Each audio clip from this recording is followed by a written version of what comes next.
In Canada, membership in a college or university students' union is mandatory and requires a payment of $10 to $500 per year, depending on the institution.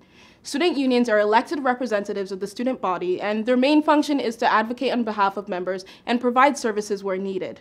According to a recent ruling on February 26, 2018, student unions have the ability to deny students access to some services if they deem your group's purpose as being not in line with the union's discrimination policy. In other words, founding a contrarian or politically incorrect view is enough to warrant limitation of your access to union resources. They claim to be working in the best interest of the entire student body. However, with an average voter turnout of about 7% at the University of Toronto, for example, I think it's safe to say they represent only a few at best.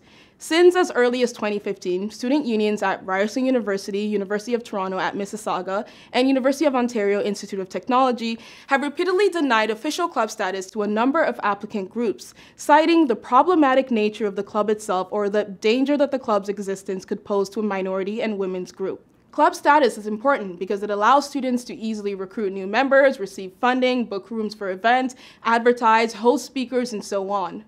So what are these so-called problematic groups that the student union feels an obligation to protect us all from? The We Hate Women Club? The White People Rule Association? Well, to my surprise, the first group denied, starting with Ryerson University, is, drumroll please, the Men's Issues Awareness Society. The club was created with the intention to deal with issues that disproportionately affect men. In addition, and of note here, the club's president and nearly half the members are female. What could possibly be the reason for denying a group like this official status? Well, according to Ryerson's mini-dictators, also known as the Student Union, their reasoning goes, because men have systematic privilege, a club like this couldn't be allowed because it would harass women and make them feel unsafe. Okay, let me get this straight. Creating a club that addresses the fact that, compared to women, men commit suicide at much higher rates. They are underrepresented on college campuses, about 20 times more likely to die at work, more likely to be homeless, more likely to suffer from mental illness. This is too triggering for university students, and therefore students are deserving of protection from such an evil and dangerous group.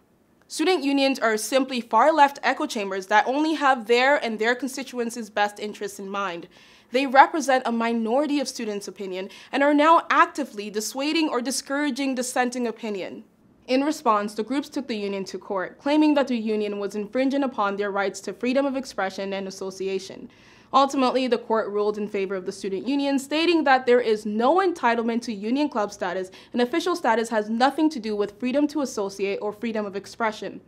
Although the ruling isn't exactly what the groups expected, I am glad this conversation is happening. Hopefully this should spark more conversations and debates between students and encourage them to engage more in student elections, challenge the people who claim to represent them, pick fair candidates to uphold our rights to free expression and association, and most importantly, unbiased approaches to student affairs.